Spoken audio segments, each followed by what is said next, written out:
Today is the fourth Sunday of Easter Cycle B. In Jesus' time, even today, in the Middle East, there are what is called watering holes for sheep and goats.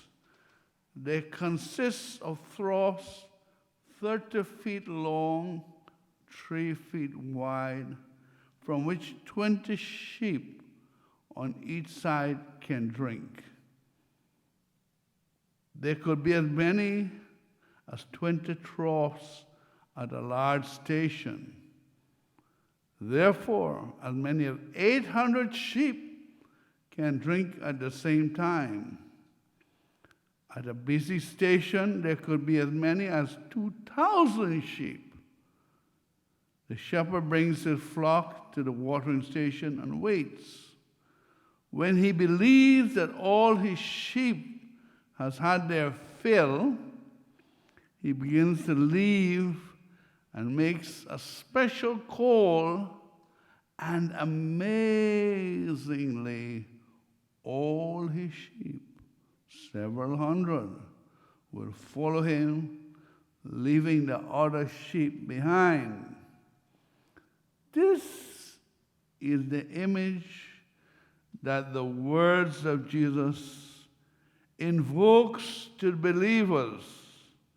His disciples will trust him completely and will follow him obediently.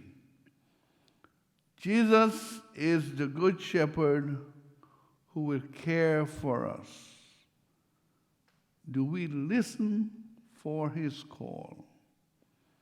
Do we trust him enough to follow his commands, even when we think they are not beneficial to us? Do we come to church to fulfill an obligation or to meet someone whom we have or want to have a close relationship? You know, if visiting your grandmother at the nursing home is an obligation, it becomes a chore.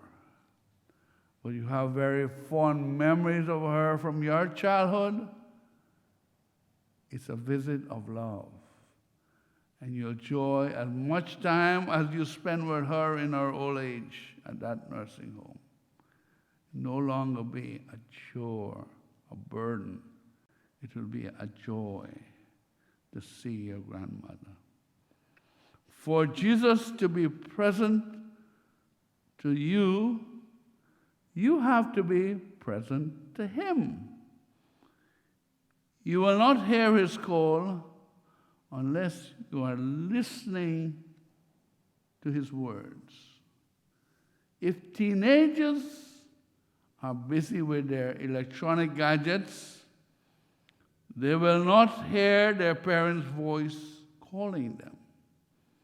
Therefore, we need to remove any distractions so that we can pay attention to God, who speaks to us in the liturgy of the Word and the liturgy of the Eucharist. Sometimes we may be anxious about a situation or have a serious problem to resolve. We have to place these things at the foot of the cross silently and to stop obsessing about them for a while so that we can listen to Jesus, who will speak to our hearts.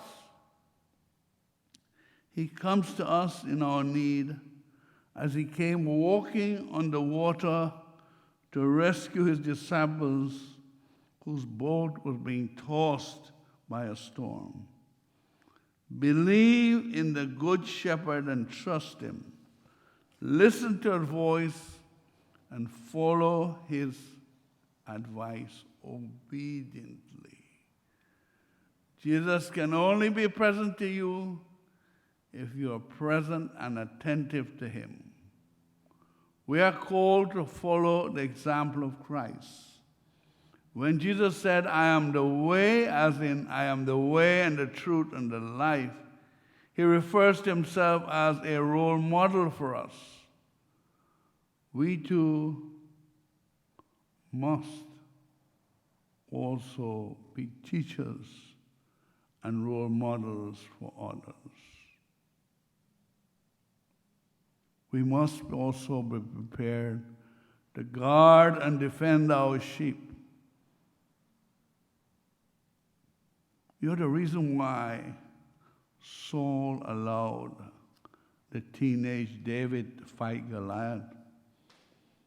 Is that David told him when he was getting permission that as a little shepherd with a staff, he had fought off lions and wolves that came to attack his father's sheep. Are we trustworthy, dependable and reliable and loyal to our family and friends and workers and co-workers? As leaders, are we guided by our faith and not by popular and deceptive ways of the world? Do we have a good relationship with God to be able to be an example of moral leadership?